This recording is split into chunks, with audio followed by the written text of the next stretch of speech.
Hello, everyone. I hope you're well today. Today's reading is for Genesis chapter 32, and it starts And Jacob went on his way, and the angels of God met with him. And when Jacob saw them, he said, This is God's host. And he called the name of that place Mahanaim. Sorry. And Jacob sent messengers before him to Esau his brother unto the land of Seir, the country of Edom. And he commanded them, saying, Thus shall you speak unto my lord Esau.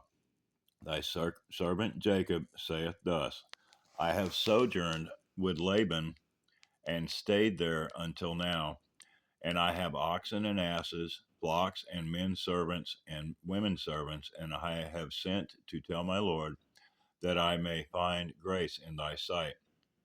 And the messengers returned to Jacob, saying, We came to thy brother Esau, and also he cometh to meet thee, and 400 men with him. Then Jacob was greatly afraid and distressed, and he divided the people that was with him, and the flocks and herds and the camels into two bands, and said, If Esau come to the one company and smite it, then the other company which is left shall escape. And Jacob said, O God of my father Abraham, and God of my father Isaac, the Lord which saidst unto me, Return unto thy country and to thy kindred, and I will deal well with thee. I am not worthy of the least of all the mercies and of all the truth which thou hast showed unto thy servant. For with my staff I passed over this Jordan, and now I am become two bands. Deliver me, I pray thee, from the hand of my brother, from the hand of Esau, for I fear him, lest he will come and smite me, and the mother with the children.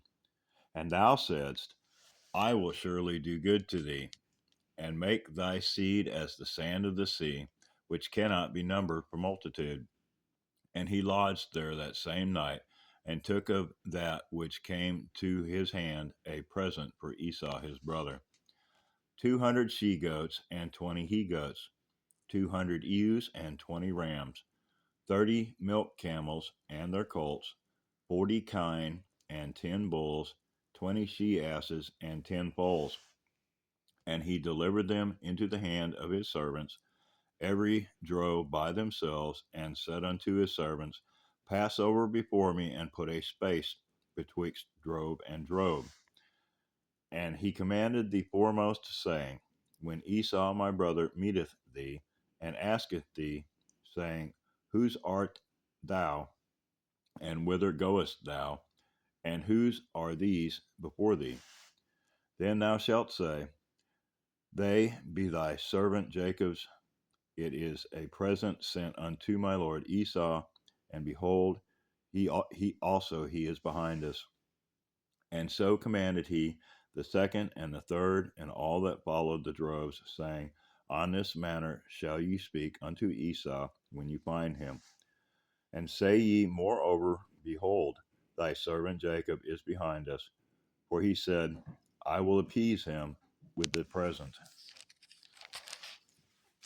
that goeth before me, and afterward I will see his face, peradventure he will accept of me. So went the present over before him, and himself lodged that night in the company. And he arose up that night, and took his two wives, and his two women servants, and his 11 sons, and passed over the ford Jabbok. And he took them, and sent them over the brook, and sent over that he had. And Jacob was left alone, and there wrestled a man with him until the breaking of the day. Guys, this is none other than Lord, pre-incarnate Lord Jesus Christ, Jehovah. And when he saw that he prevailed not against him, he touched the hollow of his thigh, and the hollow of Jacob's thigh was out of joint, as he wrestled with him. And he said, Let me go, for the day breaketh. And he said, Jacob, I will not let thee go, except thou bless me. And he said unto him, What is thy name? And he said, Jacob. And he said, Thy name shall be called no more Jacob, but Israel. For as a prince hast thou power with God and with men, and hast prevailed. And Jacob asked him and said, Tell me, I pray thee, thy name. And he said, Wherefore is it that thou dost ask after my name? And he blessed him there. And Jacob called the name of that place Peniel, for I have seen God face to face, and my life is preserved. And as he passed over Penuel, the sun rose upon him, and he halted upon his thigh. Therefore the children of Israel eat not of the sinew which shrank, which is upon the hollow of the thigh, unto this day, because he touched the hollow of Jacob's thigh in the sinew that shrank. That is pretty amazing. I hope you guys enjoyed it, and I hope you have a blessed day. Chapter 33 is tomorrow.